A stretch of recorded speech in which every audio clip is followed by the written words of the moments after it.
1. Alrighty. Ladies and gentlemen, boys and girls, children of all ages, if you're still awake. If not, welcome anyway. We are the Alliance Open, and this is Judge's Call. I'm Stefan, and I'm here with Daniel. Hi, Daniel. Hi, Stefan. Hey. And as you can see by the lovely picture up above me, we've got Neil in the show here. I actually wrote an introduction and I messed it up already, but I'm going to do my introduction anyway. You know what? Neil, you haven't been introduced yet. Here we go. Go for it. Rewind. So tonight's guest, ladies and gentlemen, is a man who went from real sports to T-sports, I found that very funny myself, and changed the tournament scene with his why so serious attitude, love for beer, and famous catchphrase, flame on, going from UK tournament organizer to one of the boss mans of the WTC. It's Neil Kerr. Hey, it's me. How'd you like my introduction? That was very good, actually. I can tell you've been listening to Steve Joel. I kind of were, but I'm going to be very honest. I wrote this in advance, actually, to the show. But I have to say that the show you were on with Steve Joel, first of all, I love his show. It's very good. Yeah, he's very good. But he's a radio host, and it shows. And he previously before you, I believe he also had on from Tabletop Tactics. Of course, whenever I want to say somebody's name, Lawrence, yeah, that was a very good one as well. But yours was very interesting as well. And we've got some interesting topics for the folks listening at home here today as well. But before we do that, I have to go into my Alliance Open Rebel, which is, hello everybody, this is the Alliance Open.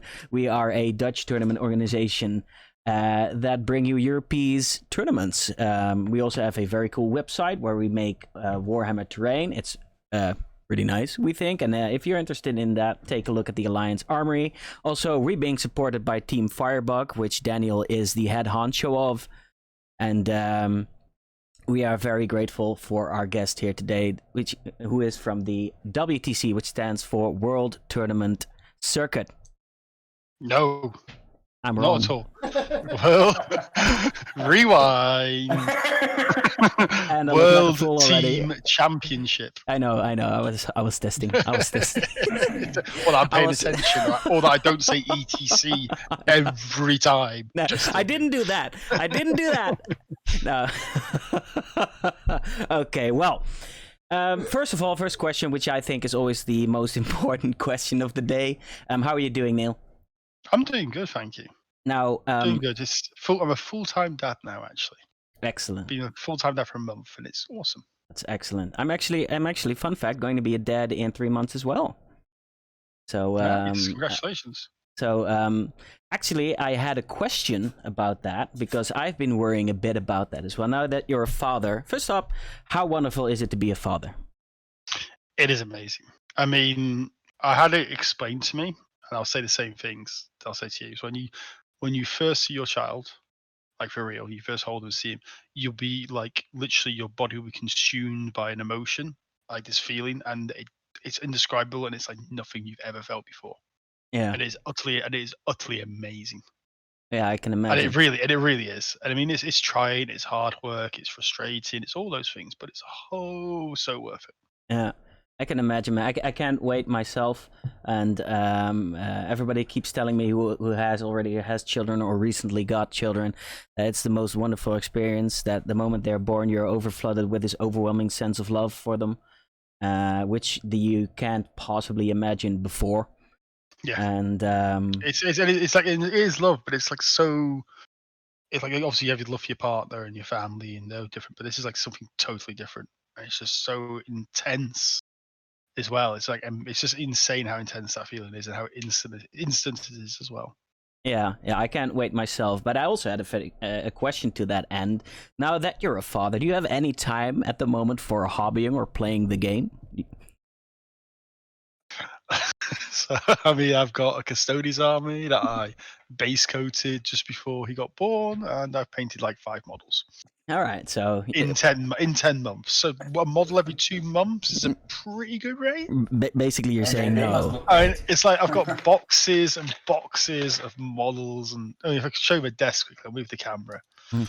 It's like my desk is just like okay. sprues and boxes, and there's like, and then this is just the stuff at my house. I mean, at my gaming club, I have like 4 or 5 shelves full of unmade models.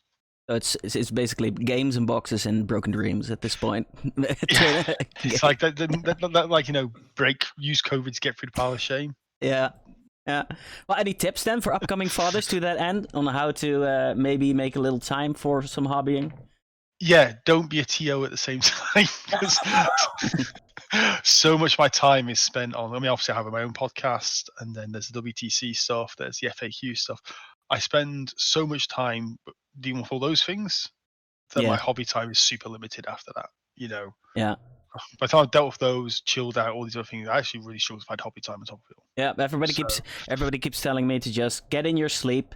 If there's anything you really want to do it now before he's born, because after that you're gonna have scarcely any time, which is fine. So I mean, that's it. It's worth it. It's so worth it. It's like it's been. Obviously, one advantage on living in Sweden, we have like an amazing social welfare system here, so I'm able to be off work for 4 months now with him. And it's just amazing. It's just awesome. Like spending every day with him is absolutely amazing. Yeah, Sweden is a pretty incredible place to live in terms of like support for fathers. Yeah. So, for example, here in the Netherlands, it's only recently that as a father you get 5 weeks off from the moment your child is born. That used to be That used to be 2 days. Yeah, I mean the same thing like my friends in America. It's the same; they get nothing. Yeah. Which to me is mind-bogglingly ridiculous, because one of the things you want to do when you're especially probably when your firstborn is out there is to be at home, to experience it, to be there, and then you have to actually take time off of your own vacation days, and just a bit weird. And it's also just supporting your partner. I mean, it's like I was like, in Sweden, it's like, you know, you get 2 weeks off automatically for free. Mm-hmm. And then after that, both you and so each person, so me and my partner got the same thing. We each get 180 days of paid parental leave at 70% wage, plus 45 days at a very low base rate. Yeah, and that's to be used in the first 4 years. Yeah. And you can even actually give each other days. Like I've actually given my wife needs some extra days, so I can transfer up to 50% of your days one side, the other one person's off longer. But it just means that I was able to take the first 2 months off work. Yeah. When he was born, and just be at home with her, like that really tough time, especially in COVID, when I come from my family in the UK. My wife's actually Ukrainian, so her family in Ukraine, so we had no family network here. And I don't know how to cope if it wasn't the fact that I was off work, and being paid or even off work is a big deal. And then also the thing that's not, obviously, if you don't have any kind of like good parental leave, then basically what happens, the person in the relationship who earns the least ends up being off work, and maybe loses out on their career potentially, depending on how long they're off work for. Whereas at least here, it's like, well, my wife's been off work for 8 months. I'm going to be off work for 5, and I've still got a load more days off, and it doesn't really affect us. We can just move things around and plan things, and it's just awesome. Yeah. And obviously, time for your kid is very important, especially at the start. Oh yeah. That's one of the things I really have to up my game on, because my time management just sucks. I'm very bad at such things, so I really have to up my game in that department. But luckily, I have my partner, which is way better at it. So I've got some support in that case. Yeah. So, but I mean, it'll be awesome. It'll be tiring. It'll be hard, but honestly, you're not going to regret it. Not 1 second. No, I'm already very much looking forward. For sure. So you've been living in Sweden now for a couple of years, is that right? Yeah, 9 years in August, coming up to 10 years next year. Yeah. I moved here right before ETC 2012, like literally a week before. So why did you actually move? So I know the answer, but I don't know the say answer. anything. But no, okay. So I'll try to keep it short. So my dad is a military avionics engineer. He designs jet fighters for a living. He's an arms dealer, basically. Mhm. And so he actually was one of the main guys he was one of the main engineers for Eurofighter, for example. Mm-hmm. And recently for the F-37, the JSF, the new multi-role fighter in America. But at the time, anyway, his company British Airways was working with Sweden to design a thing called the Gripen, which is basically their version of the F-16. Mm-hmm. And my whole family. Basically, as with these kind of things, company offers my dad an amazing expat package to move the whole family over to be in Sweden for a period of time, full time, instead of traveling back and forth. And he says, yeah, it's an excellent opportunity. So I was here for 3 years, did basically my college, my gymnasium, left at 19, went back home. And a friend of mine I'd met came over, lived with me, we ended up getting together. We were together for many years, and we decided, you know what, both her and me were kind of fed up being in the UK. We thought, let's go back to Sweden, her family in Sweden. And I actually know I would prefer to live in Sweden, just quality of life, lifestyle, all these things. I just feel for me are better than in the UK. So we moved back. And then 2 weeks after we moved back, she broke up with me. Ah, really? Great. But I moved back not just for her, but also because I wanted to move back to Sweden. So I stayed. Okay. I had a long conversation with people, my family, friends. Everyone was like, look, just, you want to be there, so just stay. Don't come running back with your tail between your legs. I did that. 9 years on, I've married an amazing woman, and I've got a beautiful son. And everything. Yes, you do. And like when I look back, I just think like where I am now compared to where I was, so much better. Yes, you do. Yeah. That's great, man. So, but do you ever miss the old England? I miss my friends. I miss my family. I miss my friends. But there's so many things about the UK that just annoyed and upset me in terms of how the UK is like a society, how like standards of living. All these things really annoyed me. Knowing, having lived in Sweden, lived somewhere else, and seen the alternatives. It's like, well, if I can do better for myself, it's rather selfish, but I would sooner live somewhere I'm happy to live in than sort of accept second best.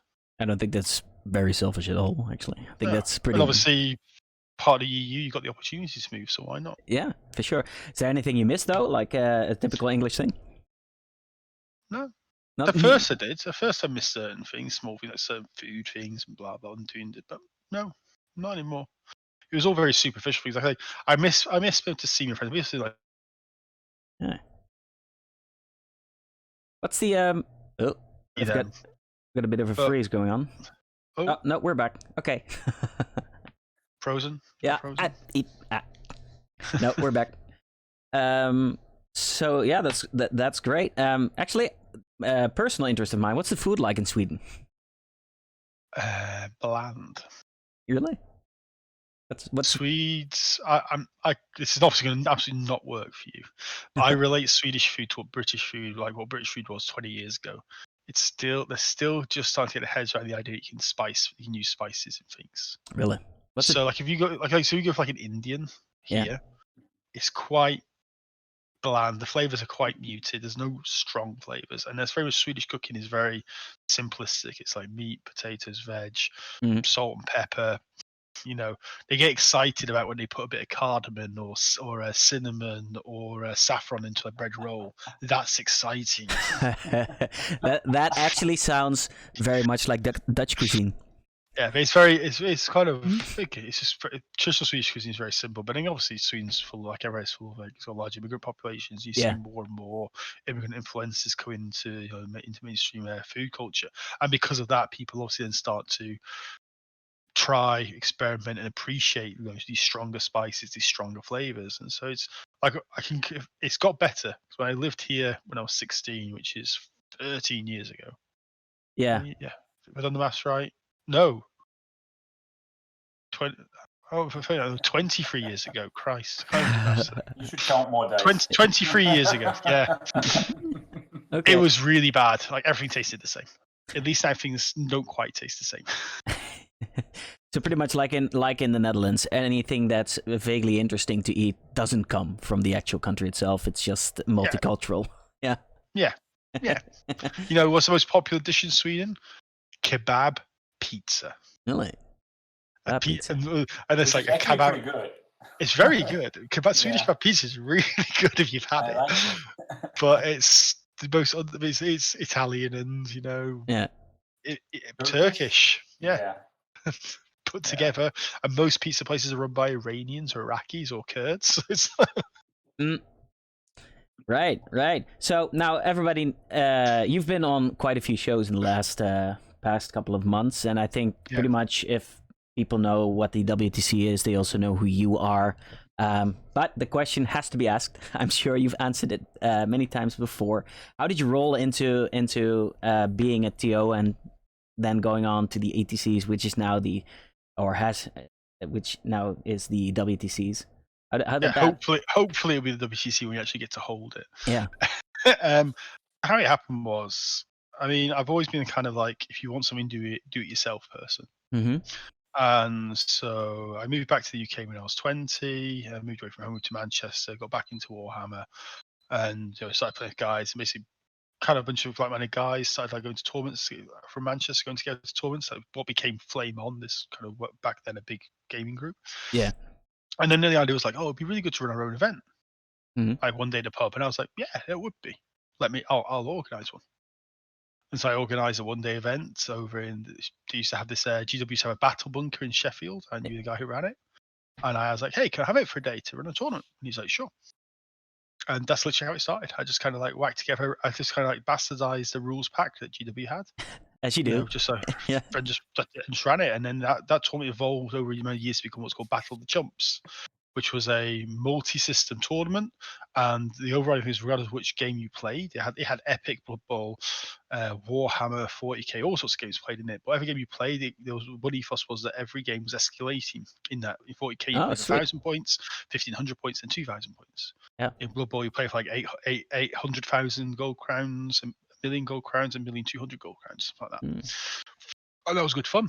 Yeah. And then it was like, oh, and then people went, oh, you're really good at this, Neil. Could you run I've got an idea for a tournament. Could you run it for me? Mm. And I was like, okay.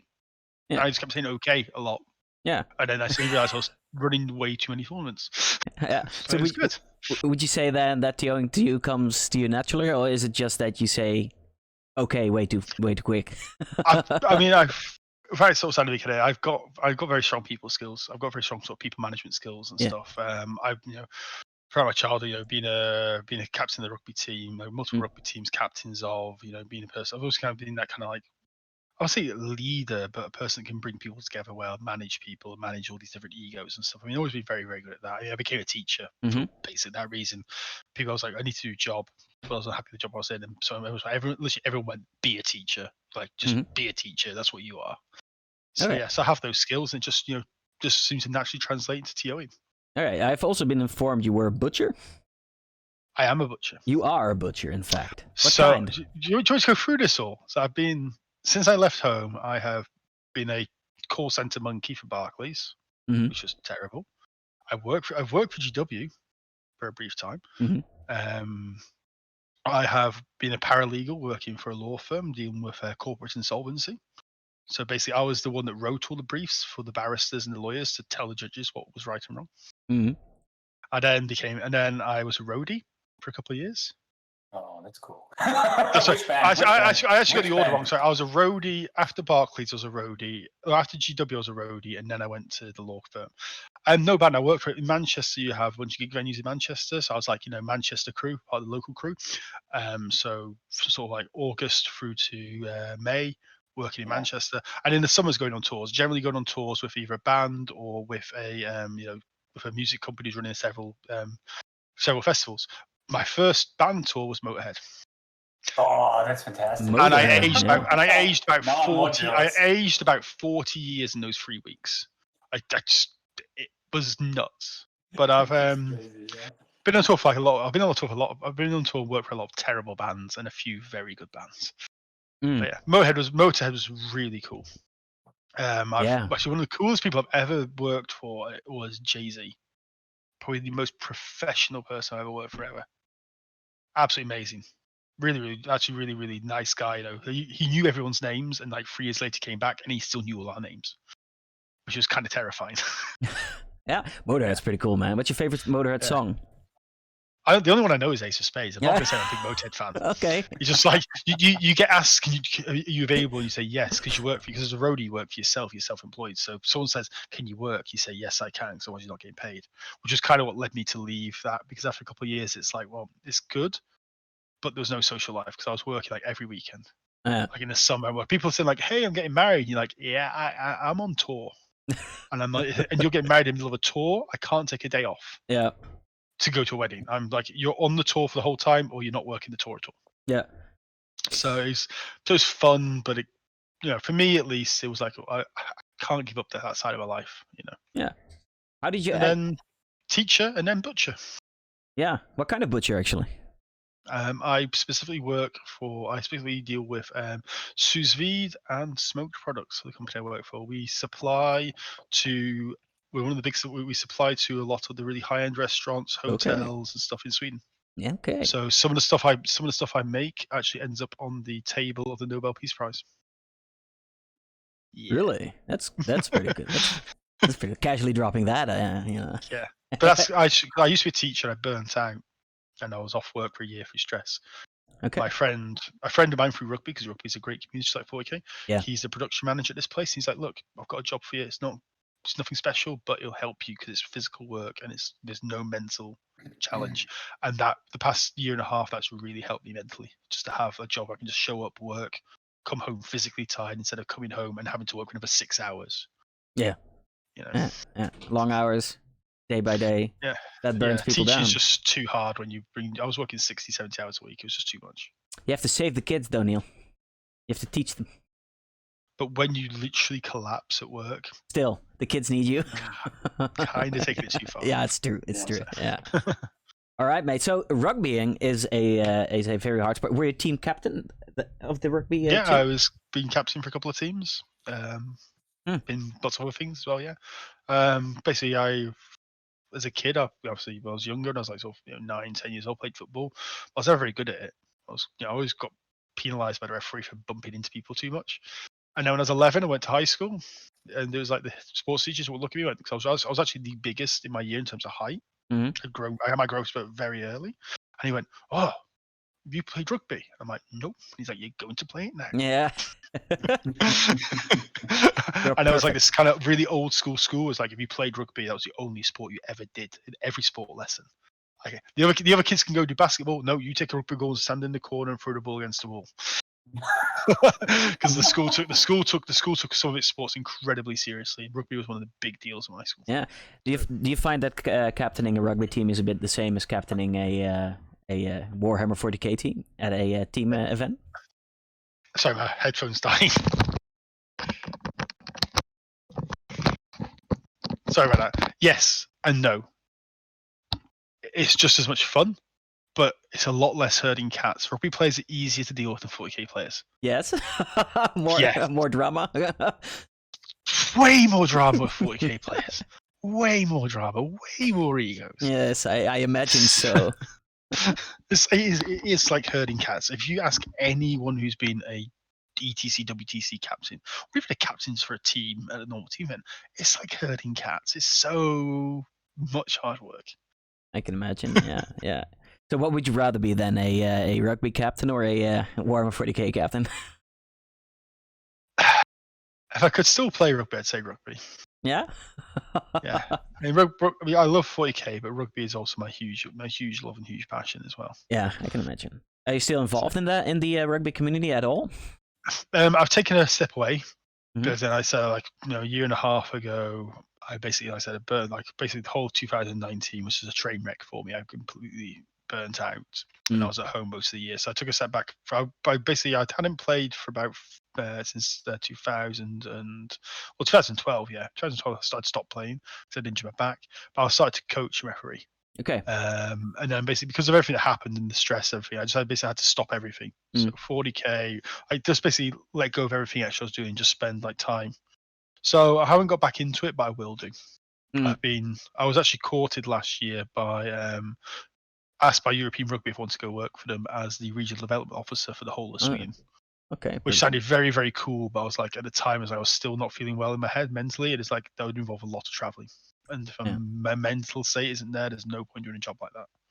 I got to say, those sports is excellent for keeping up your mental health. Oh yeah, absolutely. Yeah. Then sports, any kind of physical activity is great, which is why this job being a butcher is great because it's really physical, the work I do. Yeah, it is really. There's really something to be said for it, especially in times like these.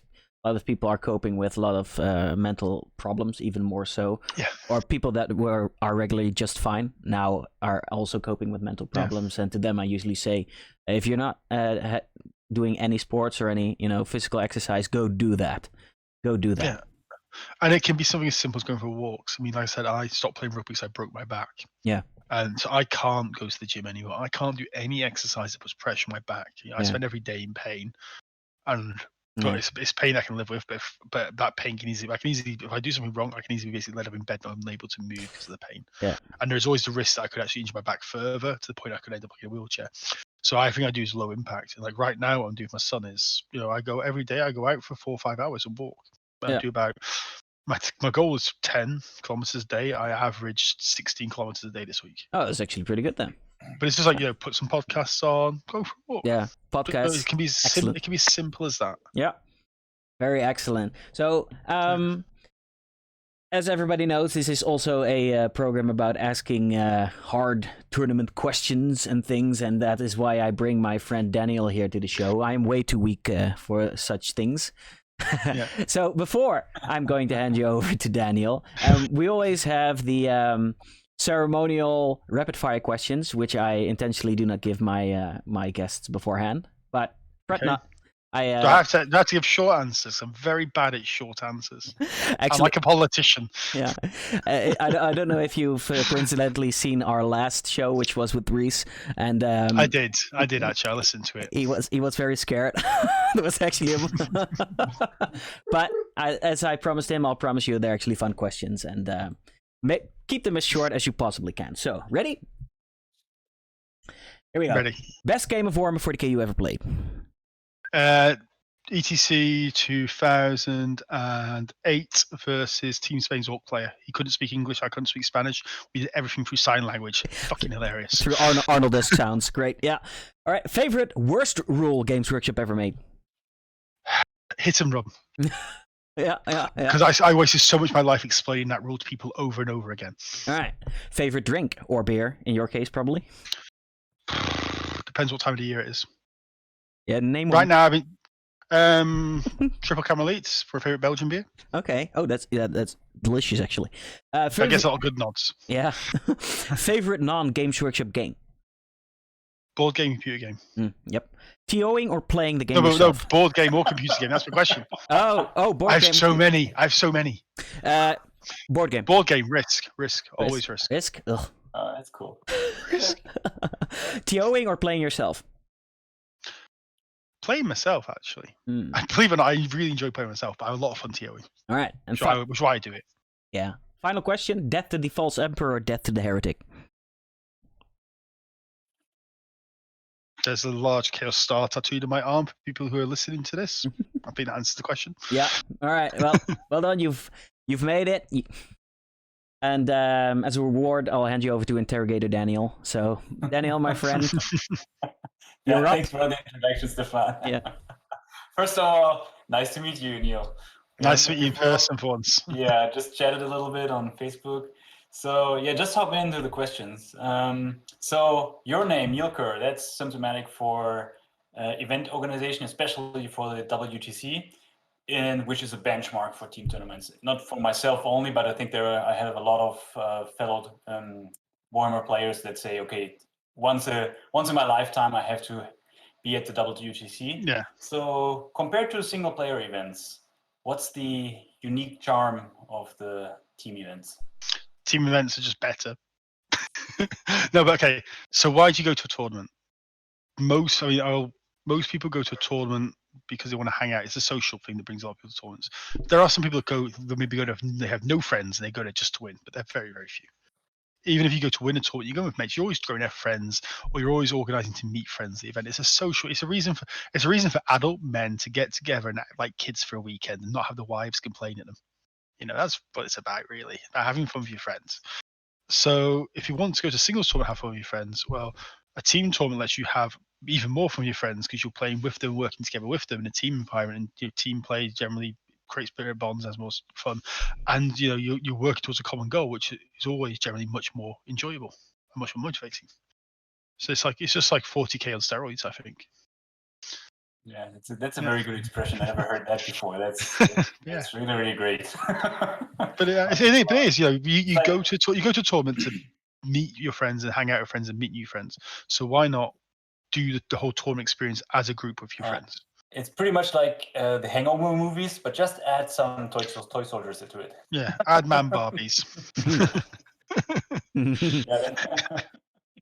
Yeah. So yeah, WTC, as you started as a player, became a TO. So I could say the credo somehow of the WTC is from players for players. Yeah. And that is pretty much expressed by the captain's committee you Yeah. just use for like making all the decisions. So tell us a little bit how most you as, most of the decisions. Yeah, some of the decisions. Let's say that. Okay.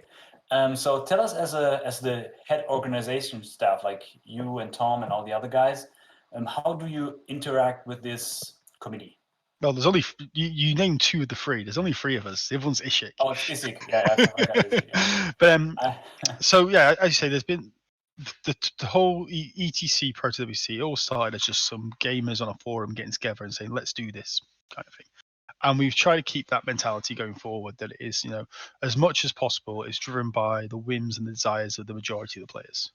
So we engage the player, we engage the captains, and therefore therefore the teams, the communities involved.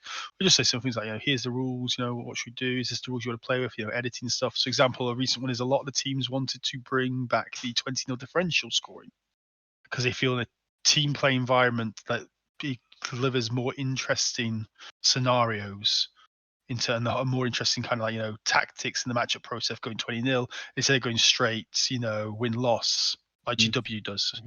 I know, like for example, Reese with his team events, the ATC, it's like if 8-man team, 5 games, and they win the whole round regardless of the scores, kind of thing. Yeah, that's one way to do it.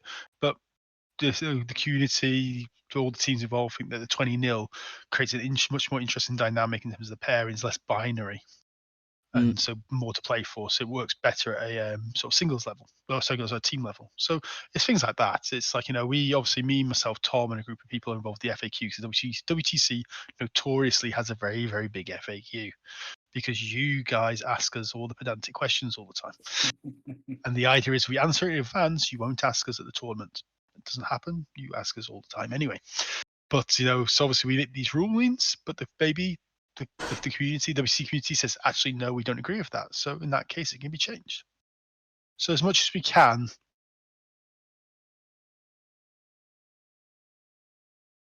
communities to make the event as reflective as possible for what the majority of people want. That is pretty much also reflected by the moving apart from the ETC. That decision was also made by the captain's committee, by numbers. Yeah, I mean, I've been banging that drum since 2012 that we should leave. But slowly, but because there's been lots of issues, and if you want to read about that, go Google my name and you'll find out what. And there's a million podcasts. But basically, it got to the point where hey, everyone was annoyed and everyone was kind of fed up with things.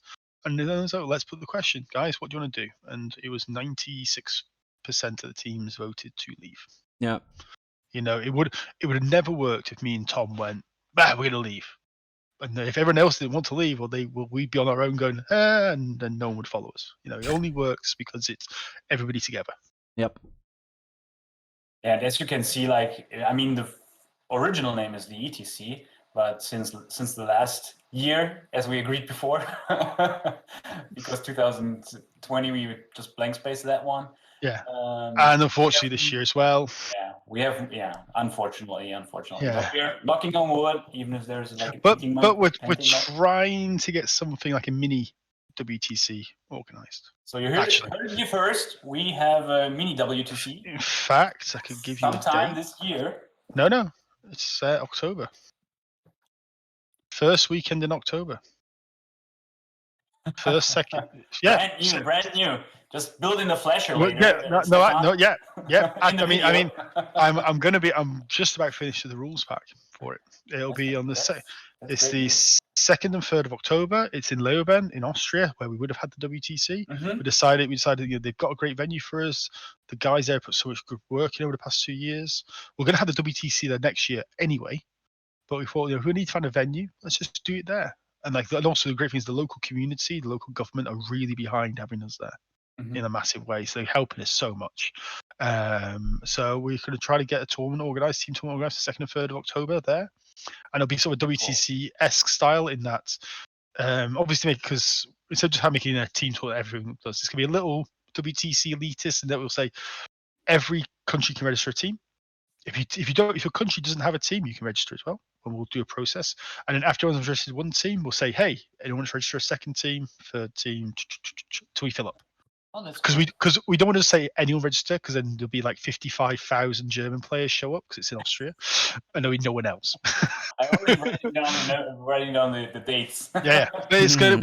The rules pack we're getting sent. I've just literally finished off we finished off the rules pack tonight, and then Oh, it'll be that's going to the captain. It'll be going to the captains once Tom and Ishik have had one last read over it. So So yeah. that's great news. Yeah, you already Yeah. mentioned the venue which leads to my next question, because Yeah. I think the venue is always one of the most important things if you're looking at running an event. So how do you guys like proceed to pretty much you don't pick out venues, you pick like host nations for the WTC in that case, let's say that way. No, we pick venues. You pick venues. we Okay. pick venues because, so if you want to host the WTC, we have a sort of very Olympic style bid process, and it's just literally, right, you want to host it, you want to host it in Germany, where? Not just Germany, but where do you want to host it? We want the details of the venue, all the stats of the venue. We need to know, the costs of everything. What does the venue offer? How much does everything cost? Right down to how much does it cost for tables, cleaners, people to put the toilet paper in the toilets, and all these kind of things. Yeah. Like a business case. Yeah, but exactly. So we need that, because in the past, the ETC's been the ETC was a little bit lazy about getting information, and people who've been to ETC before know that sometimes you show up to tournaments and it was a shit show. And for example, quite literally in Greece, you couldn't flush the toilets and they filled up with shit. That would be something that'd been good to know before we went to Greece. Yeah. So due diligence on our part. So for example, we got about 15 or 16 bids from different people around Europe. Hey, we want to have it in this country, that country, this country. And it's like, first of all, me, Tom, and Ishik, through just pure diligence, like asking a hard question, we never get enough information at first. It's like drilling down. It's like, okay, unfortunately, that's never going to work. That venue costs €500,000. No. These kind of things. And then we whittle it down to, these are venues that are viable. These are venues that within our budgetary constraints we can afford and meet all the requirements to deliver what we want to be. It's the World Cup of Warhammer, so it has to reflect that. That's one of the big issues of the ETC previously. It was a bit rubbish at times, to say the least. Unpainted tables and stuff like that. We need to be delivering like the best possible tournament in terms of looks as well as experience. Yeah, reputation. Yeah, exactly. How much money do ETC players invest in hours and time and everything? Do you have to reward that, and it has to look good? So we got down to about 6 potential venues, so they would all meet the criteria we needed. Some have got there's obviously pluses and negatives, different ones, but they will all help us deliver what we want. And then you go to the captains. You say, these are the 6 options. Pass them on to your teams and vote. And then whoever wins the voting gets the bid. That's fair. That sounds like a fair process. Yeah. So Austria, everybody has the same chance. Yeah. Every team who's been to a WTC in the past, and obviously we voted in 2019. Everyone who's been to WTC in the past 3 years got to vote. And just that's the way it is. Austria won the votes. I personally like the Spanish proposal more, but at the same time, the Austrian proposal is great, and the guys are going to help us deliver an absolutely amazing event. Like the backing they've got from the local government is amazing. The point the local government's like saying, hey, if we have to do COVID testing, we'll cover the costs. If we have to do this, we'll cover these costs. They want our event. They've even moved. They have a beer festival in Leeuwen. They moved it. They moved it to have it on the same weekend. Because if you've got a risky choice. Oh, come on! If you've got 1,000 gamers coming into your little university town, but you just have to keep in mind which countries are the players from. We're not all Scottish or Germans, or we're used to drink beer. Yeah. So that's how it's done. It's just a lot of work. That's Ishik's big job. Ishik is our host coordinator, and he puts thousands of hours in doing this, looking for the bids, doing quality assessments of all the bids and working it all out. And even after that, Ishik is in constant communication with the Austrians all the time about his stuff. Okay. So narrowing it down on the TO, Neil Kerr, if you have to have 3 most important requirements for a venue, what would these be? For a venue in general, or for WTC venue? For venue in general, because we have a lot of people, myself including, we're looking at starting over again once all the situation has been solved, start running tournaments again. We, especially with the club, looking at like an 80, 100 player tournament. Yeah. And so what are your big points? I mean, excluding obvious things like it's got to be big enough and that. Yeah, that's obvious. Toilets. Toilets? How many toilets have you got? You need a lot of toilets for gamers, especially on the Sunday morning. Cleaners. How many people are going to be cleaning those toilets during the weekend, especially on the Sunday morning? Ventilation. How many cans of deodorant do you have? No, but it's like air conditioning, Yeah. ventilation, because it gets hot in a gaming hall when you got hundreds of gamers, and then we're generally larger. We obviously talk a lot while we're playing, and again on the Sunday morning. So honestly, I've been to tournament. I've been to tournament venues, and the tournament's fantastic, and then you have to go to use the bathroom, and it's like the most harrowing experience ever. Do you never go back to that tournament again? Because you're like, I can't go to that venue again because I had to go to the toilet, and it was like Apocalypse Now. No, it's. I just was on the weekend. There was the birthday stream from Jay from Mohawk Miniatures, and he told his story from the LGT when he got food poisoned, and that reminds me of like the worst case situation for cleaner. No, I mean, it's like I've been to tournaments where you open the cubicle and it's like, how did you hit everything but the toilet? Yeah. Yeah. When you and not taking a leak, you're taking a shit. Yeah. I mean, it's like I say, you guys obviously ETC in Greece. You know, I said you couldn't flush toilet paper down the toilets in Athens because of the plumbing. So they got bags with shit-filled paper, and the bags are filling up because they've got a cleaner who shows up at lunchtime only and in the evening, and it's ridiculously hot in Athens. Oh, and also they ran out of toilet paper. At one point, me and Mike Collins, the Welsh captain, non-playing captain, went to the supermarket and bought all the toilet paper and brought it all back and had it stacked up behind the 40k rest station, handing it out to players as they went to go to the toilet. I shit you not, and that's a deliberate plot. Yeah, I was waiting for that. Yeah, because like I say, you know, terrain, boards, all these things are givens, but just that the fundamentals of just, you know, how many players have you got, and do you have enough toilets for them? Mm-hmm. That's just such a simple thing that so people overlook, and it does really ruin somebody's weekend when they go to the bathroom. They have to go to the bathroom and they're presented with like a toilet that just some animal has used before them. There's nothing worse, and it will put them off coming back to that venue again. It has become a gate to Hades. Yeah. Oh my gosh, exactly. Yeah.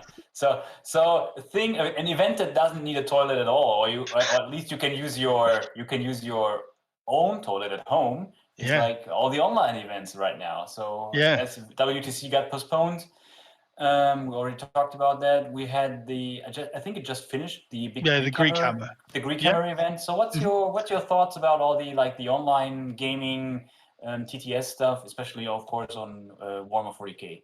I think it's good. I think it's definitely it's different from 40k. It's not the same as playing 40k in person, because obviously there are things you can do on TTS that you can't do in real life, and vice versa. The exactitude of real life 40k can't exist in TTS. It's very good. It does require that players understand that certain things that certain things can't be as exact as you want, and it does require that players communicate their intent a lot more, because it's not as precise. It's so easy to be thinking to do something and it doesn't quite work, even though it should work out. And the experience from the Greek Hammer TTS tournament there was a lot of issues with lack of communication between players about what they were trying to do and stuff like that. There was a lot of issues there. Mm-hmm. I think, and I think just because of that, because obviously there are guys who play TTS exclusively who literally come to 4K through TTS, and they're very used to it. But I think a lot of people who play in these TTS events now are 40K, we'll say analog 40K players. They come to the digital world and they're trying to play the game and adhere to the same standards of exactitude and precision. At least they're trying to expect their opponents to do that as they would do in real life, and it's just not possible, and that's caused a lot of conflicts, unnecessary conflict. Yeah, especially while you're not standing side to side to the table, looking in the eyes or ask questions or whatever. It's just basically just like moving the models. It's like so imprecise a lot of the time, you know. Mhm. Yeah, you can move one model very exactly. You're trying to move a whole unit, and there's just these kind of things. So yeah, it definitely has its function. I think it's a fantastic practice tool. I think it's a great way, especially right now during COVID, to bring people together because obviously now there's a lot of teams that are scrimming against each other, like WTC teams playing practice rounds against each other and this kind of thing. I Yeah. think it's absolutely fantastic to keep that kind of passion alive and stuff like that. But I do think that, to quote Brad Chester, when he says, play by intent, communicate with your opponent all the time, what you're doing, what he's trying to do to make sure there's no misunderstandings or arguments at the table. I think more than ever, TTS requires that because it's hard to be as precise as you need to be, or hard sometimes to see if where your opponent's trying to do something or whatever. Yeah. I really agree. So sticking to the Greek hammer, that kind of became a synonym for that is I think the players call it preparation hammer, because between the rounds you had so many time that you even, like, when the pairing were already set up, people like practiced their games over and over again before they started even They had a playing them. week to practice. Oh, Yeah. I did coverage of it, and it just took so long because it's like 2 weeks around. It was Yeah. nuts. But at the same time, it's kind of necessary because if you try to, I know like AOS and a few other people. There's like, it's very common in AOS and a few other like 4K tournaments to do what they play. Like they'll run a tournament, like a regular real life tournament that you play 5 rounds over a weekend. But it's like, what happens if you have an internet failure in the middle of a game where it's like a scheduled tournament? The match must happen in this like 3-hour time slot. If somebody's internet goes down, then it's like, well, they lose by default, and there's issues there. But at the same time, when you play like a 2-week around thing, it does drag. And I know, myself, I was doing coverage of it, but I was, keeping my motivation going was getting tough. Oh man. And I know a lot of people playing in it by the end would Yeah. start to lose interest as well. For me So I think- personally, it's wholly uninteresting to watch for any period of time. Yeah. That's it. I'm like, no offense to Fred and the No. Breaking Head guys who did No. a lot of fantastic coverage of TTS stuff. TTS doesn't look as good as 40K. I think it would need somebody to put some real effort in to make it look as good as like real life 40K in terms of like the visuals. Yeah. And then it'd become more engaging. But as it is, like, personally, I find it really hard sometimes to just even understand what's on the board when I look at the table. Yeah, for me, it's more like the person's missing. One of them, the magic in Warhammer 40K streaming is that when there are 2 personalities playing as well, and they're having this banter and they're fun people. That's the magic for Warhammer streaming for me personally. And TTS doesn't tend to have that. It's usually just quiet until there's something that needs to be said. That's usually the thing with TTS, I find. That there's no fun or banter. You can't see the person as well. It's very It's not for me, but that isn't to say that it's a great tool. Totally agree. Yeah. So I'm just replying to Martin. He's just asking whose shirt this is. Yep. Yeah, it is Mr. Jacobs. Yes. Michelle Jacobs. Yeah, I was eyeballing your shirt as well, actually. So because let's face it, I'm a big man. Michelle's a big man. We're probably the only 2 people who can actually swap shirts and actually then wear them afterwards. Yeah. And coincidentally, relatively new father as well. Yeah, I know. Michelle Jacobs. Yeah. We're all getting one old. of the reasons why I can't go to the WTC, because nobody wears small shirts. No, not everyone wears small shirts. I'm a 2XL. I'm not that big. Still can't get shirts off people. Literally S. I'm an S guy. There's plenty of those. There's plenty of those. I get it's like funny. People come to go, oh Neil, I want to have your ref shirt. Can I swap? And they like pull out what looks like a baby's bikini. It's like just bring extra sizes for it. Yeah. Actually, Chris Haynes from Team Canada did just that. And that's clever. he actually made a shirt for me that was in my size, so you could swap. And I'll try and remember his name now. The guy, he was the Russian media guy in 2019. I completely forgot his name, but he actually asked for my size, made a Team Russia T-shirt with my name on, and posted it to me afterwards. Oh, that's sweet. Nice. Yeah, just to pick up the thing Stefan said, if you're looking for a really funny game you want to watch on stream or on video, just go back, watch the Alliance Open Christmas game from last year. Oh, yeah. That was hilarious. If you haven't Yeah. seen that, that was crazy. Yeah. That was super fun. That So- was like they had special rules Yeah. in that. It's not, don't take it very serious, but it was just a fun game Yeah. on 40K. Yeah, it was called The Orcs Who Stole Christmas. It was a game playing against orcs. You had grots everywhere trying to steal Christmas, and they threw shit-covered nobles at you that dealt mortal wounds. It was a lot of fun. Yeah. Oh yeah, I love that. I used to go to campaign weekends and Yeah. stuff back in the UK. There used to be a club in Nottingham that ran all the tournament events in Wildwood. There used to be these amazing campaign weekends. It was the same. It was hilarious. Yep. Like so much random stuff would happen. Like, Yeah. oh, a vortex missile just landed on your board. Yeah. Blam! You're all dead. It was good fun. So going back competitive, terrain. We Boo. already mentioned terrain. It's always for TOs. Terrain is always the biggest challenge, and I know in the past there was also some struggles with the ETC, WTC. So what would be like if you're a new TO? Let's say what would be your recommendations to a new TO? How to approach to get all that stuff of terrain and how to get ready for the tournaments? How to set it up? What's the right amount? How much? And all that stuff. That's just the question that everyone's still trying to work out, though, isn't it? Yeah, I know. I mean, obviously, I think I've done about a bajillion, we've done about 20 million different iterations of our maps for Ninth Ed. I mean, the problem is there's not enough games being played right now, really, which is Yeah. why everything's kind of like still a bit anecdotal, still a bit. Some of you can get to play some games at home and stuff, but it's not the same as having like a lot of people playing it. You can never get. You need lots of tournaments running to be able to properly look at terrain. I mean, it's a mix. I think it's hard as well, and it's also what kind of terrain do you want to go for. Do you want to go for mirrored terrain, or do you want to go for non-mirrored boards? You know, these kind of things. I think to try to be very generalized, I think you need a solid mix of large line of sight blockers and small line of sight blockers. I think too many tables, and WTC is guilty of this as much as anyone else, that we have way too many large line of sight blockers. When I mean by large and small, I mean that small ones where you can hide infantry size models behind, but a tank would stick up.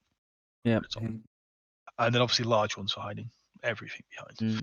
So you need a balance of those. I don't know, you can maybe say, 4 to 6 large pieces, 4-ish smallest pieces. But I also think it's very important you have a good mix of craters, of woods, of other walls, other terrain in there to create some interesting things, create some.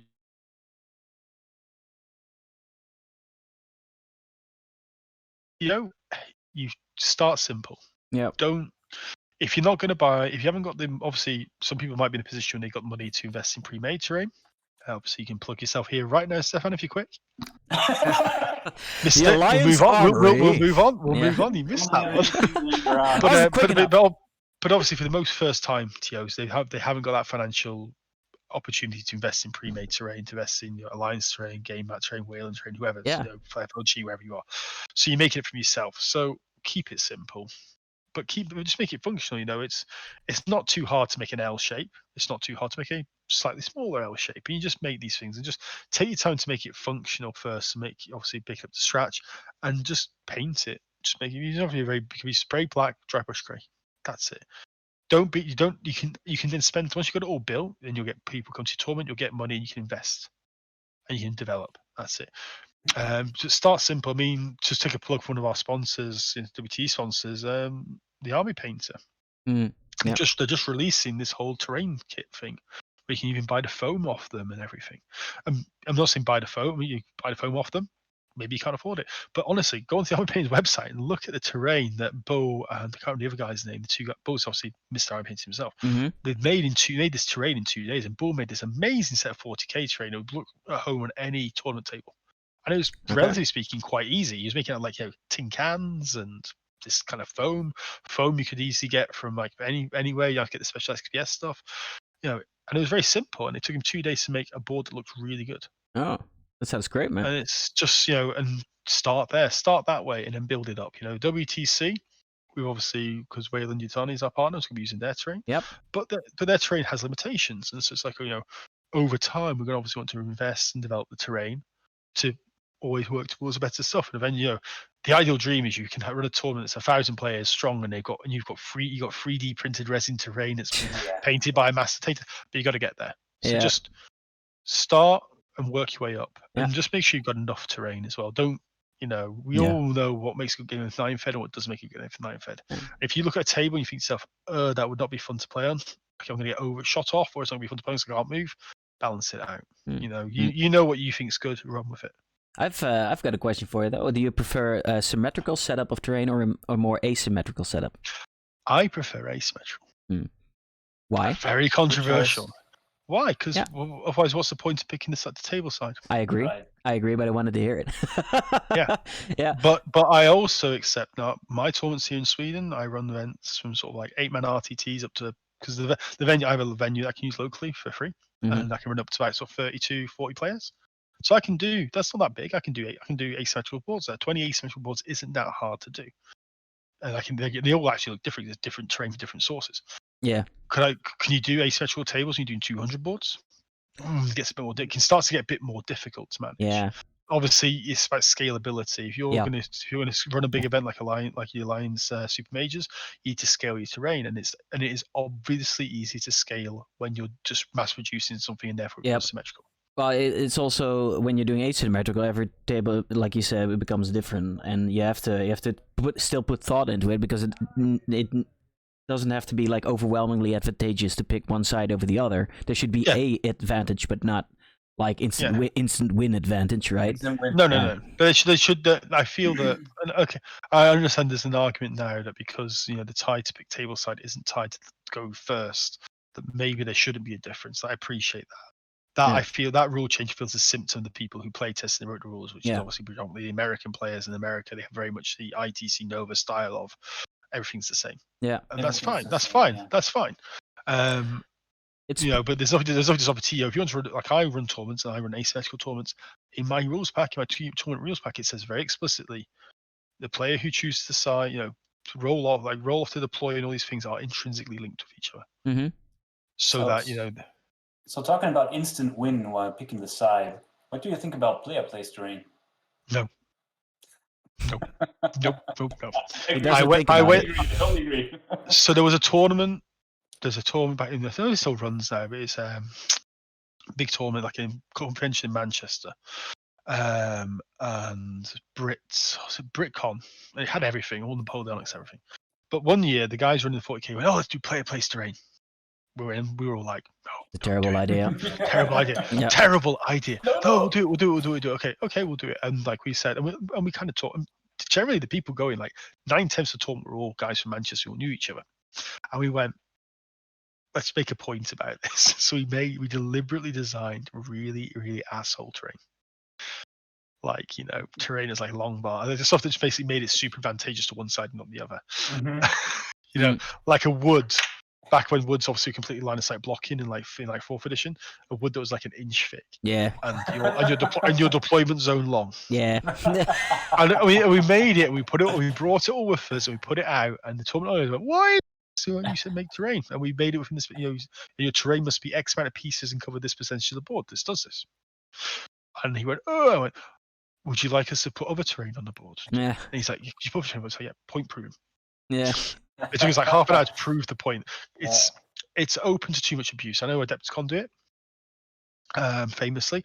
And if you ask people like any of the big players, Sean Aiden, Brad Chess, all these guys, they will tell you that they will win games against less skilled opponents. People have not done this as much as them purely by placing the terrain. Yeah.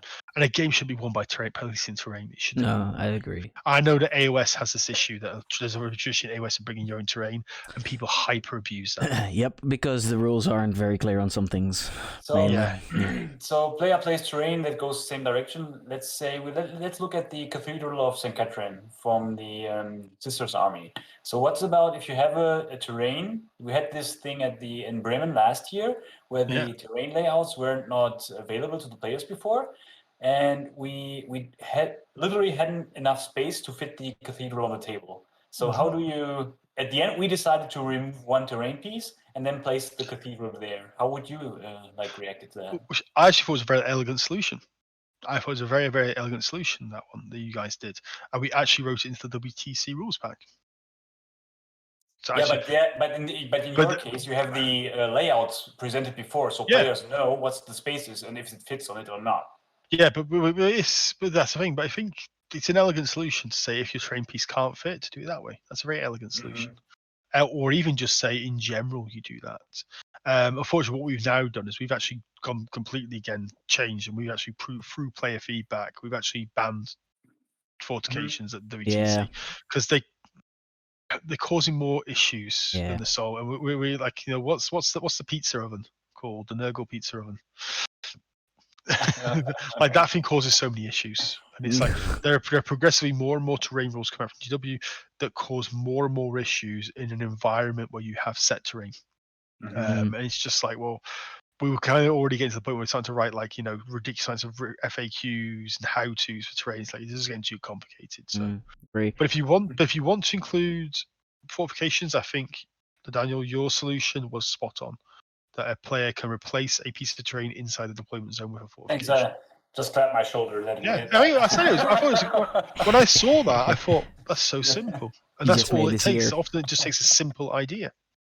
I think there isn't really a problem when the terrain pieces are. I'm not a fan in general about bringing terrain pieces like in Age of Sigmar. I'm not a big fan, but I think the problem is very minimal. If it's a very small terrain piece that gives you a small buff or something, there's no problem with that. But you have examples, like I heard an example of a guy who's playing an army of eels at Deepkin, and he had the little ship pieces. The shipwreck. Yeah. He put like the 4 shipwreck pieces around an objective. Well, you can't move in there, but my eels can. I win the game. I ought to win the game. Yeah.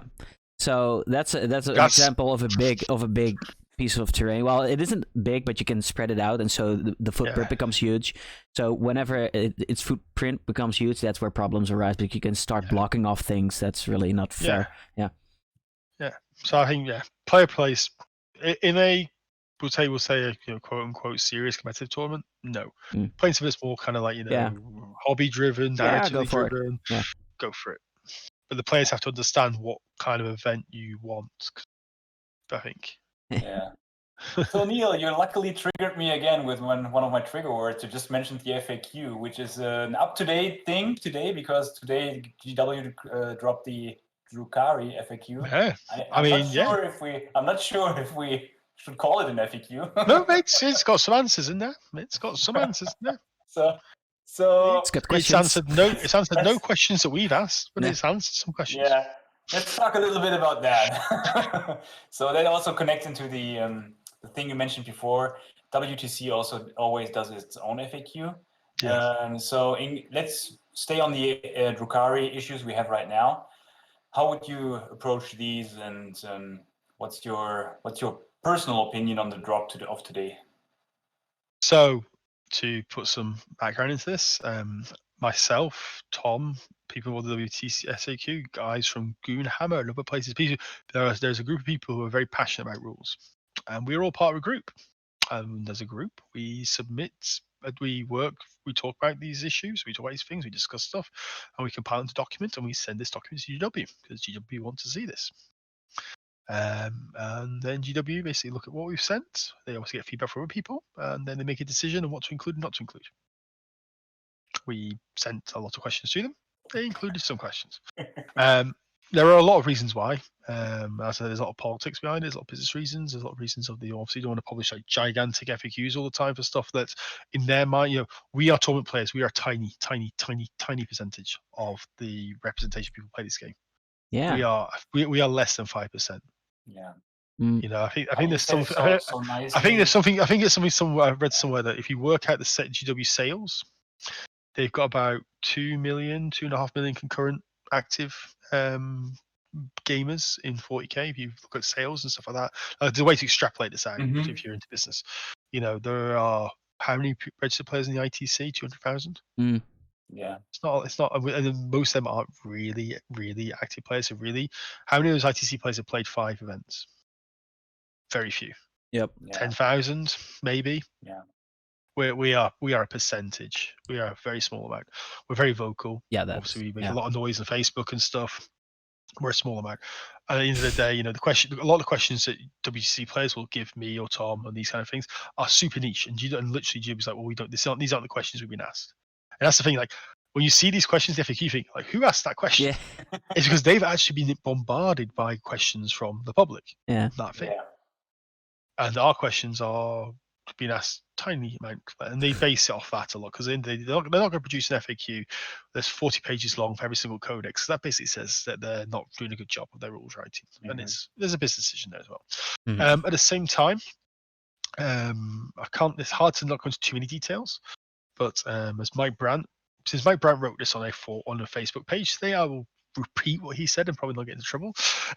Is that there are a lot of issues, like for the Drukhari, for example, that people have raised that are going to be covered in a comprehensive FAQ, which will cover all codexes. There's a lot of stuff you could answer in a catch-all way instead of individually codex by codex. And there will be a large FAQ coming. Can't say when, but it will be coming. But if you played 40k before, if you played 40k before, you know that summerish there'll probably be a chapter approved, and normally for a chapter approved, there's a big FAQ. Maybe in fall, wasn't it September last edition when every time September, Octoberish sound around dropped? So there is stuff coming, and that's okay. There is stuff coming, and it's a lot of the answers will be dealt with there. Frustrating, I know, because you want your answers now, not then. But that's the card we dealt with. The interesting thing is we've actually, because obviously Tommy Adriani's obviously one of the other TOs for the WTC. It's actually him who does all the real rules work. I just shout at people. I don't really care enough about rules to write FAQs. He writes all the FAQs. I check them afterwards. But Tom has a direct line with Robin Cruddens and Pete Foley, the two lead 40k guys. And they take an interest in what the WTC writes. They take an interest in our FAQs a lot. This is why we've set up the system where we send it to them. And one of the things they've asked for us to reciprocate is they just want us to wait until they publish their FAQ before we publish ours. Yeah. Just so we're not crossing streams by us ruling one thing and then ruling the other thing, which also helps us as well, really, because it's nothing worse than we just updated this FAQ document for WTC, and a week later GW contradict it. So there's a nice bit of communication there, and that helps us. So actually, Tom has just finished updating the WTC FAQ with all the Drukhari stuff in, and once I've read through that, we'll be going live. Okay. So if you trust the WTC, you can use FAQ. If you hate the WTC FAQ, we'll carry on. Do what you have. Well, at least you provide a solution. You just suggest something. We try to. That's the thing we think about. Like we're like a couple of guys that are, as you said, into ruling, even more into ruling than into gaming. Let's say probably like Fred is part of this group. Yeah. He's also always pretty involved in that. We know that. Yeah. And even then, the guys in the group don't always agree. But it's the WTC. If we didn't have that FAQ, there'd be so many much more arguments at the table. The games would go so much slower because there aren't enough referees at the WTC to deal with all these questions. So at least if we try to answer them all, whether they are official answers or not, whether everyone in the WTC community agrees with them or not, at least there's answers, which makes the games go a bit more smoothly for everybody. Mm-hmm. Yeah. And that's the real reason behind it. We're not trying to say we know better than JB. We're just trying to make our event run more smoothly. Yeah, I think so. And even if you publish everything before and give it to the players, everybody's aware of that. Before they start list writing and all that stuff, they can prepare. Yeah, and it is house rules. The WTC is one tournament. We're making an FAQ for one tournament. If you want to use it at your events, please do that. But I think so many people get hung up about how they think we're trying to be an authority and say this is the only way to do things. We're not. We're trying to help. If you don't want to help, great. If you don't want to help, great as well. It's your hobby. It's your game. It's not mine. I don't tell you how to play. You can't tell me how to play. Yeah. So we have a rules question prepared. Stefan, can you throw that up on the stream? I certainly can. I've prepped myself for this question. Did you? And that's why we changed it. It's funny because... Well, you changed it. Well, actually, prepped it's come up and we got an answer. Another player just asked me before, 2 hours before we started the stream, he asked me, Daniel, could you please ask this question? And it's literally the same question you just sent in. So we're talking about we pretty much stick to the Drukhari and the Agents of Vect stratagem. Everybody who's into so Drukhari much better knows now. that the Agent so much of Vect simpler. works a little bit different. So just to read out the rule of Agents of Vect, it says use this stratagem after your opponent uses the stratagem, excluding the CP reroll, until end of the battle. the CP cost of your opponent must pay to use that stratagem again is increased by 1. This stratagem can only be used once. So keep in mind, we use that stratagem when our opponent uses a stratagem, and we increase the cost for the next uses by 1. Yes. So now we have the combat revival stratagem of the Space Marines, which says use this stratagem at the end of the movement phase. Select one chapter apothecary unit from your army and then select one friendly chapter infantry or chapter biker unit that is not at its starting strength and is within 3 inches of the apothecary. One of the selected unit's destroyed models is returned to its unit with its full wounds remaining. So this stratagem costs us usually 1 CP. Yeah. So now we're looking at the new command abilities we can give to units, and we're looking at the Chief Apothecary. The plot thickens. So we have the Chief Apothecary with including the Selfless Healer Warlord trait, which says each time this warlord is selected to return a destroyed model to a unit by using the combat revival stratagem, that stratagem costs 0 command points. So the question is pretty much, I use that first turn, my opponent plays Agent of Vect, how much is the combat revival stratagem in my second turn? Drum roll, please. All right, here we go. 1 point. Yeah, I knew it. I knew it. Victory. Let's start the discussion. I'm just saying we put that question to the big boys, and we got an answer back, and that will be covered in a broader FAQ in the future. Yeah. So heads up, you heard it here first. Well, look, the intention is one. We've been told the intention is one. So you just mentioned it.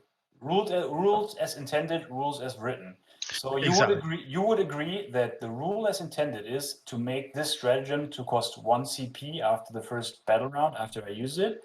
But if I look at it, rules as written, it's still 1 in my opinion. Why would it cost 0? There's no priority. The problem is you're trying to apply a priority in order operations there. Which one of these is applied first? No, I'm not. I'm just looking at the wording. If you look at the wording of the Chief, it costs 0 or it costs 1 more. 0 plus 1, but right? 0 plus 1 can be 1. As equally as plus 1. 1 plus 1 is 2, and then it becomes 0. So look at the stratagem itself. It costs 1 CP. Yes. And then I increase the cost by 1. Which is 2. You do that first. Because it's permanently. Why'd you do that first? It's permanently. No, but why'd you do that before? Where does it say that you do that before the apothecary? I'm not doing it before the apothecary. I'm doing it after the first time I played this stratagem. That's when I increase it to 2. Yeah. Agree? And then the next turn, I use the apothecary ability and reduce it from 2 to 0. Yeah, but no, I would actually argue that because I would argue that when you use the stratagem costs 0, and then every time you play that stratagem, it costs 1 more. It does. So 1 more. 0 plus 1 more is 1. This is the problem. It comes down to the simple crux of the GW rule. I mean, I'm an ex-English teacher and all these things. It's like you can read these things so many different ways, and this is why law is a very interesting. Law is a very interesting subject. Yeah, Mikey. Mikey's not been in the conversation, but yeah. But but it can be argued legitimately both ways, because you're basically saying that, and I understand the argument that you are saying that every time it's plus 1 from now on, so therefore 1 becomes 2 from now on. Exactly. And then it becomes 0. But but where's the order of operations? It's saying that when you use this, you must pay 1 extra. Whereas Chief Walker is saying that this session costs 0. Now where does it say that you applied a 0 before the 1 extra? It doesn't. Yeah, I agree with you. I totally agree with you. Yeah, this is order of operation. Yeah, and this is it. It's all about order operations. And as Tommy Adriani says, because he's in chat too. And the only thing that should be written on this that you can kind of go with is, and it's very woolly, but again, is that there's obviously the attacker priority. This goes back to our last stream where we asked the question and reset. Use your common sense. Exactly. Yeah. Exactly, and that's it. And I know a lot of people. That's exactly it. A lot of people get super hung up about rules, Yeah. rules as written versus rules intended. But if you want to play the game as rules as written, exactly how they are, there are so many things that are going to go wrong. There are so many rules that don't work as they're written, and we know that, and it's why we apply some common sense to the situation. I mean, also, and it also helps. As I say, Tom's in the chat. Tom, obviously, in playtest, he has an ability that we don't have. And these things, when you look at WTC FAQ, you see rules as intended. It's because, we put that question to them because we've been asked to ask GW before we publish. And so we get some stuff that this is intended. And a lot of the time, it is so obvious. The GW, think of it this way, the GW guys who write the rules are not tournament players. And they're not writing the rules to tournament players. And we forget this. As a community, we forget this. They are, beer and pretzels is a shitty anecdote, but they're not. They're not casual because there's nothing casual about this hobby. Val Heffelfinger has said this hobby costs thousands of dollars or euros or pounds. It's nothing casual. But these guys aren't guys who these guys who want to just put the models down, roll dice, and have fun. Yeah. They're not interested. They don't even remember who won the game after the game ends. They don't care about that. And this game is written by those people for those people. I only remember what we're if I trying to won. do is we're trying to apply a very, very precise microscope onto the rules that was never intended to in the first place, and you've got to give them leeway. We're never, as much as we as a community scream and shout about it, we are never going to get GW to write really tight rules. War Machine used to write, obviously they were all tournament players, they created the game for it as a tournament game. They wrote their rules incredibly tightly. Incredibly tightly. GW aren't going to do that, they never will do that. We just have to accept it and move on. Can I say this? I think we Sorry, Stefan, you want to say something? Yeah, I'm trying not to interject and be a good host. But Daniel keeps talking, and I do as well. I keep talking. Guys, I'm here too. Okay. All right. Now, I wanted to go back to Daniel saying the order of operations thing is that Daniel saying Vex says it's 0, but then every time the apothecary is chosen, the apothecary says Vex says it's now +1, and then the apothecary then says after it's 0.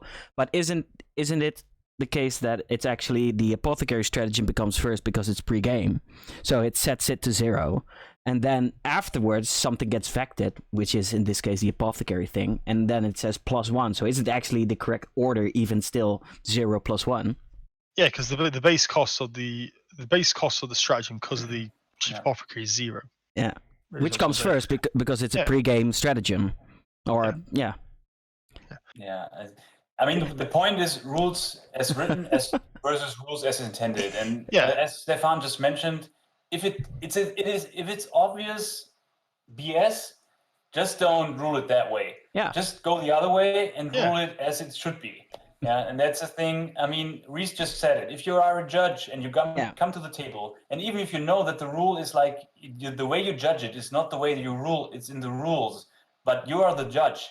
Yeah. You make the call, and that's the most important thing. And I think that's a thing a lot of people have to learn, especially judges. I have a long career military background.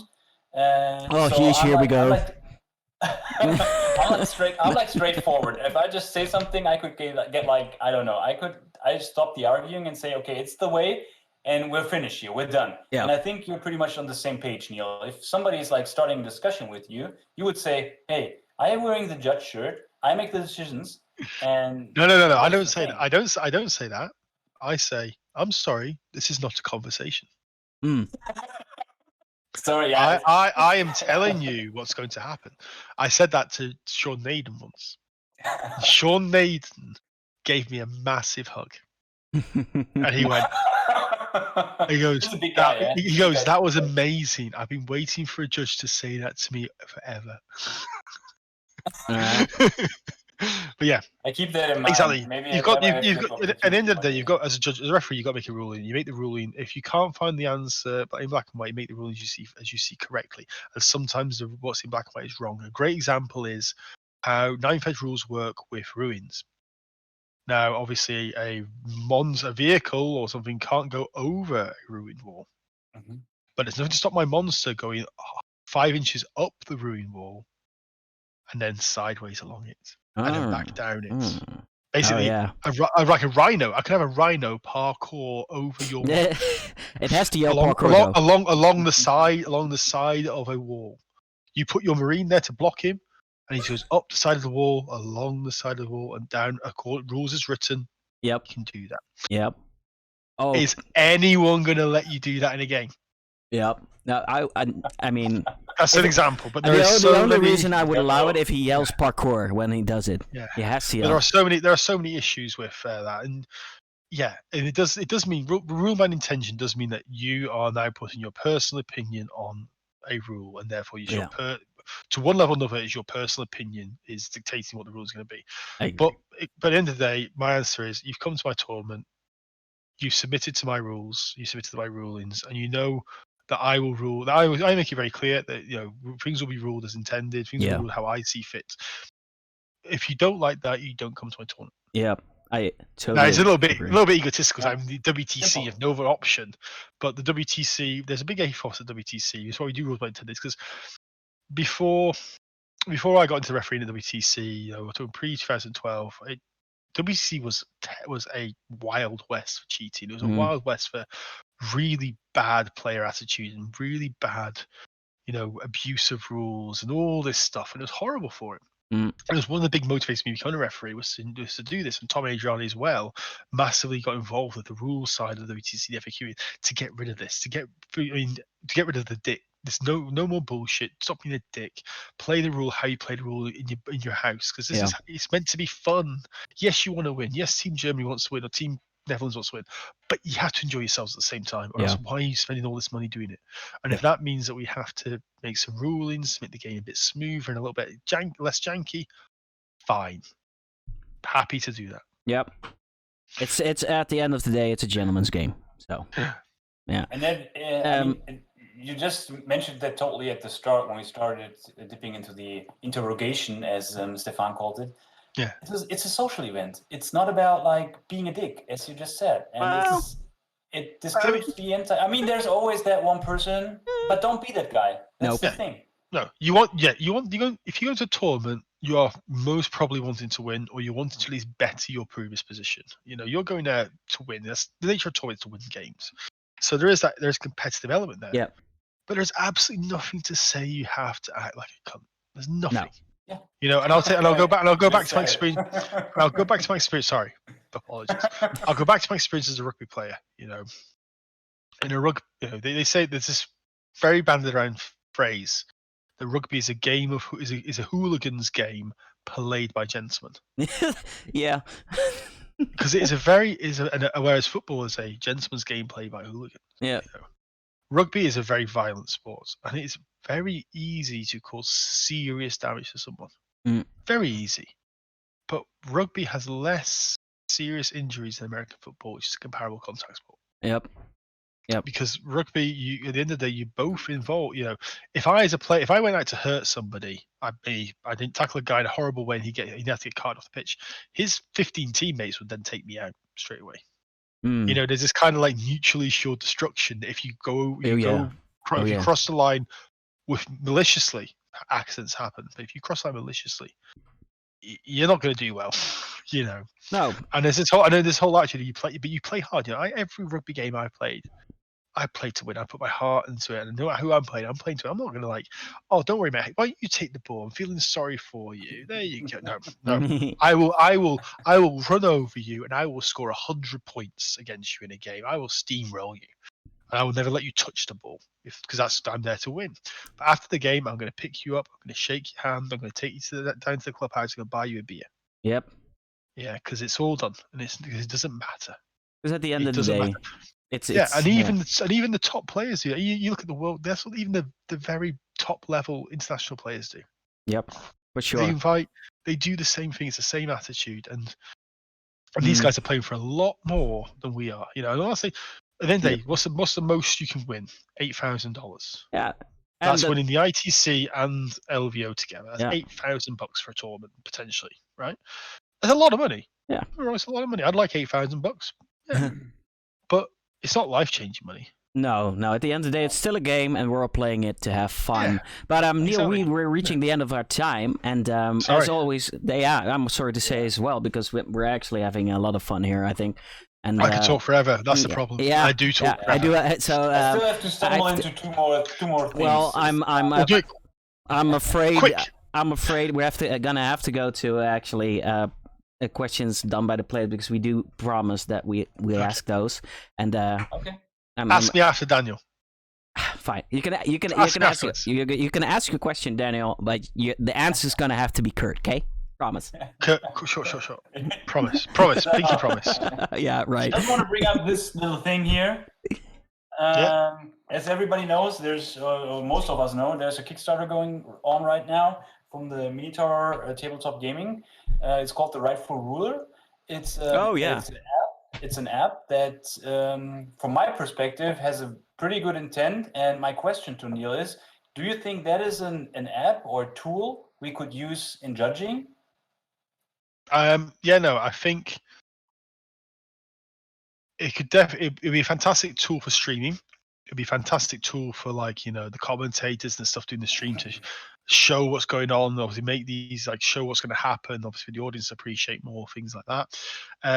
There could be potential for it to be used for judging, in terms of if you had a good right kind of angle, it could help you make a decision.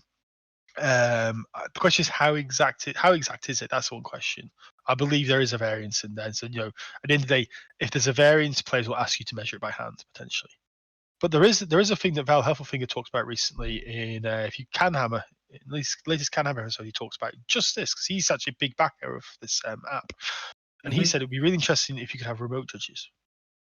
You could have myself or Salty John or someone watching, dialing in, and helping an experienced, maybe a less experienced TO who's got a stream. You could dial in and help them with this app. I mean, and that could be quite interesting. It could be something like a video assistant referee. Let's say it that way. You use it on commentating to make more visual impact on the audience or the people watching the stream. But then you could definitely say if somebody is claiming an objective, and you can clearly see on the overlay used by the app that the model is not within range of the objective marker, you could say But how exact is it? That's the thing. That's the thing. As a player, you still want to check, and then you come back to the thing: have the players agreed that it's in range as well? You'd have to be able to, for it to work. I thought about this after I read Val say, you'd have to be able to speak to the players. You'd have to be able to hear what the players are saying all the time for it even to begin to potentially be useful for remote judging. Because if you can't communicate with the players and you can't hear what they've done as a judge, then you can't really make any rules to start with. There's a lot of cases with internet streams where people have called stuff out not knowing, the audience going, oh, he's a cheat, but actually the players have agreed this thing. So I think all right.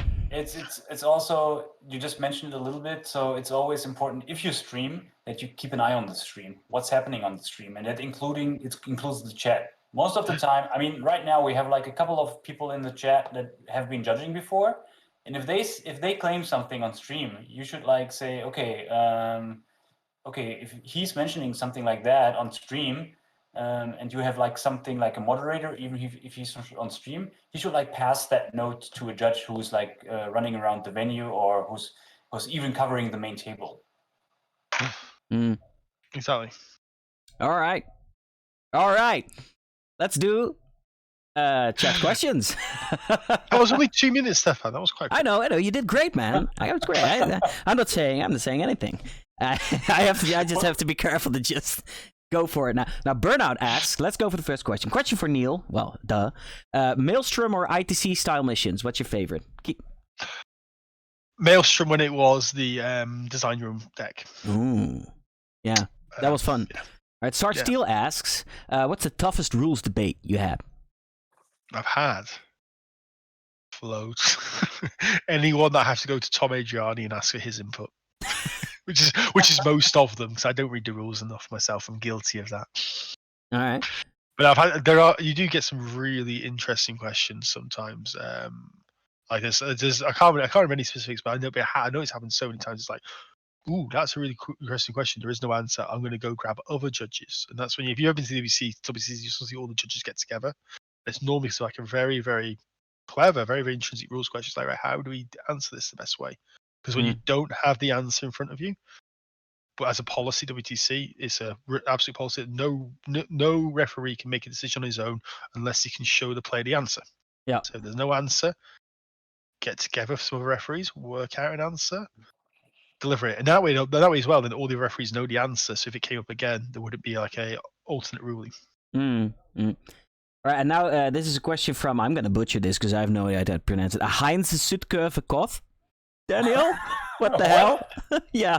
I don't know. He asks. How come put the question in on email? Yeah. I can see it here. Now in the chat. Yeah. So he asks a fluffy question, though. If he thinks it will be possible in the future to win with Tau again without changing the complete lore.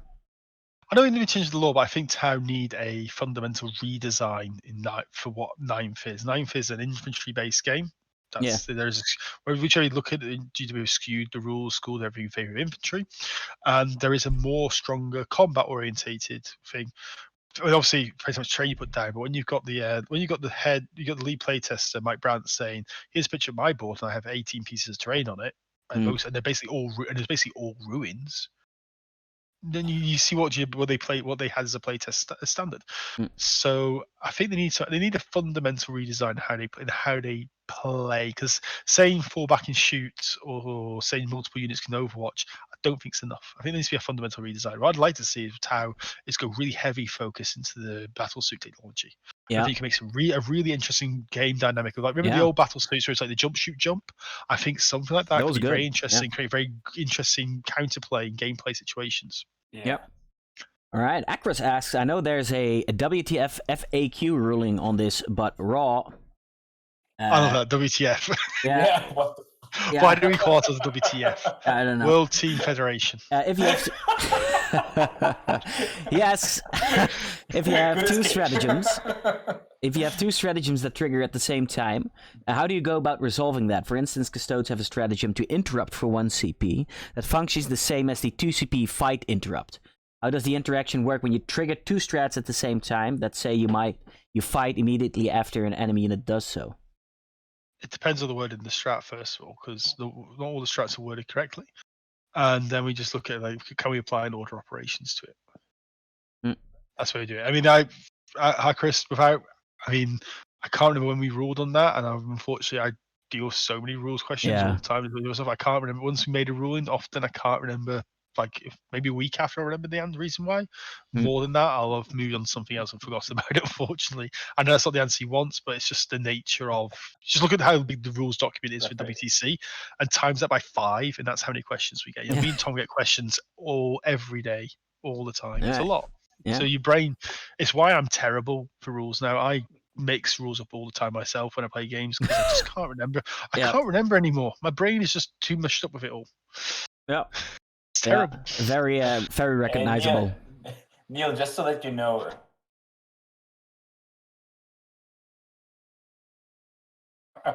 me and Tom, the reason me and Tom get along is we both have a very same sense of humour and same attitude to things, which is good, because after all these years, if we didn't get along, this never would work. Yeah. All right, we've got another question from Acros. If you were to host a 4-man team event, how would you go about structuring the pair-up system? I'm actually planning to host a 4-man team. He's planning something, I think, yeah. No, there's a 4-man team event in Sweden. Sweden, the norm is 4-man teams. I know 5. I personally think 5 is better, but 4 is the norm here, and it's paired just as it is with ETC. It's attack and defender, so it's a defender put forward 2 attackers, and then just a reverse repeat with the 2 rare refuse guys going obviously to play each other. So round 1, pairing 1 team puts forward the same team. Each team puts forward defender, and each team simultaneously puts forward attacker. Attacker's chosen; those are paired off. The rejected attacker goes back into the pool, and you repeat. Yeah, very solid. Yeah. And then obviously the player in the second pairings, you choose an attacker, and the refused player plays the other refused player. Right. I personally think 5 men works better because it gives you that sort of champion option. I think there's a lot to be said about having that champion option in the pairings, the pairing strategy.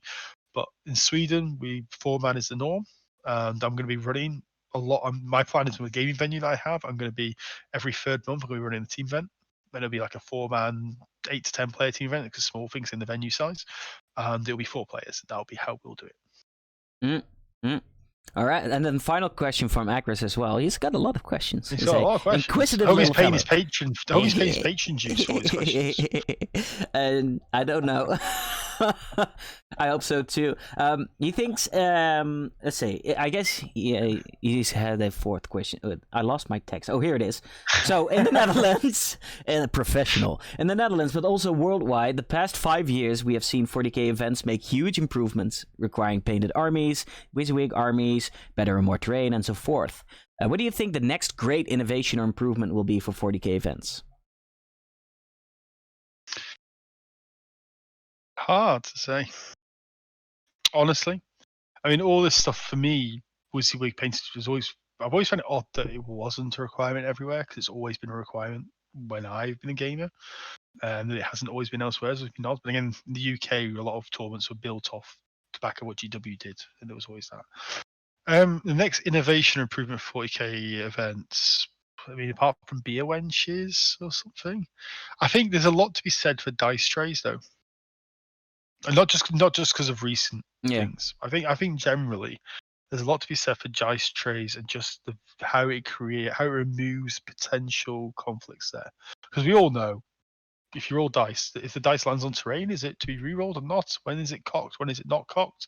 There's a lot of debate. There's a lot of arguments that get caused by different people's interpretation of when a dice should be re-rolled or not. And I think having dice trays eliminates that, and that would obviously make games smoother and more pleasurable, so there'd be less conflict. But it is hard to use a dice tray if you've not used it before. Yeah. I tried to, and I put it there and I roll there instead. Yeah. It's just the way it is. But I think because we've got clocks, all these things, I think clocks become very norm, which is good. I was very resistant at first to clocks, but I'm converted now. Yep. I think dice trays is the next simple step to help smooth out the gaming process more in tournaments. Yeah, like a dice tower, maybe even. Well, the thing about dice towers is they're A, quite slow for lots of dice, and B, you can actually manipulate them. There are dodgy dice towers around. Yeah, that's true. They got banned in Blood Bowl, at high level Blood Bowl, for just that reason. Really? Yeah. All right then. All right, final question of the day, also by Akris. He reminds me you missed my first question, so I'm sorry, Akris. This was his original question. Which rules interaction would you like Games Workshop to have a ruling on right now, excluding Drukhari stuff? It's not a rules interaction, but I would like GW to come out with a terrain guide. Like, just say, for they've gone such a long way for matched play, which is competitive play. Just come out and say that here's an example of 5 tables that we think are good guidelines to work off. Yeah. Because there's so much argument still going on in the community about what's appropriate terrain, not appropriate terrain, what's the right level, what's not the right level. Just give a bit of guidance. That's what I'd like to see. There's no rule that sticks out really in terms of like general core rules has been terrible. I actually think generally the 9th Ed rules are the best rules we've had so far. I think generally 9th Ed is the best playing rule set we've got so far. I'm not so keen on the missions. I think the missions are very stale and they need to be reworked. But I think one thing GW could really do to help us all is just to say, here you go. Not here's map. Maps is a problem because people copy them blindly because people don't have an imagination and like cookie cutting stuff too much. But I just want some form of some stronger guidance from GW on terrain for tournaments instead of just this, like Mike Brandt said 18 pieces, but 18 pieces will bit more details. I think would be good for us. We've got Mikey from Hellstorm Wargaming. Hey buddy, welcome. Thanks for watching, by the way. Saying there is actually some of it in the rules book with like three rules on 3 pieces of terrain. So yeah, but Mikey, did you play Tau? Is that what you? Is that your next thing? Is free pieces of terrain and I play Tau? Yeah. We see where that's going. Yeah. Well, I like Mikey. I really do like Mikey. I want to meet Mikey in real life. So I think I really do find him very funny. Seriously, you guys never met? No, but I have shouted at him over Facebook a few times. Because sometimes late at night I'm having a drink and I'm playing like Civilization or something. I've got a podcast in the background. It's Mikey, and Mikey says something about WTC because I've had a bit of a drink. I get triggered and I do this on Facebook and rant at him. All right, that's great, man. Stefan, we should end the questions with a funny moment. So I think the last question should be, what was your funniest moment as a TO or a judge? I can't think. The most hilarious situation you had? I don't know. Oh, it's not. I wasn't actually. It was actually before I became a TO, but it's the most hilarious situation I've witnessed at a tournament. Can I go with that one? This one always sticks in my head. There's a player in Northern Ireland called Jan. He's very famous at the WTC. He's like a 6'5", 190 centimeters long Polish guy who plays Northern Ireland. And Jan likes to drink, and Jan plays orcs. Ah. And Jan one year set up his army, and he was a bit drunk. And he lentographed. He set up, and he's playing. He set up his orc army. He's hundreds of models, and his opponent's playing orcs as well. And his opponent set up hundreds of models. And Jan leans across the table to shake his opponent's hand for the start of the game because Jan's a good gem. But Jan was so drunk, he just kept leaning forwards, and he went straight through the table, folded the table up, and all the models go everywhere. All the models. Jan stands up. He's mortified what he's done. His opponent is laughing his ass off. So then Jan starts laughing because you find these things funny. Yeah. And his opponent's like, it doesn't matter. Who cares? We're like, it doesn't matter. This game doesn't matter. 10-10. Let's gather the models up, fix them, and have a drink. Shit happens. That is the But what made it epitome. even more funny was the referees came over and wanted a red card Jan, and then got into an argument with the opponent because the opponent was telling them they can't red card Jan because your opponent's already agreed the result. And that was hilarious to watch. the opponent arguing with the referees saying, no, I don't want a 20-0. I don't want to win this game. I want a 10-10. That's gentleman sports. Yeah, I was going to say. All right. Well, we've reached the end of our programs. Very sadly.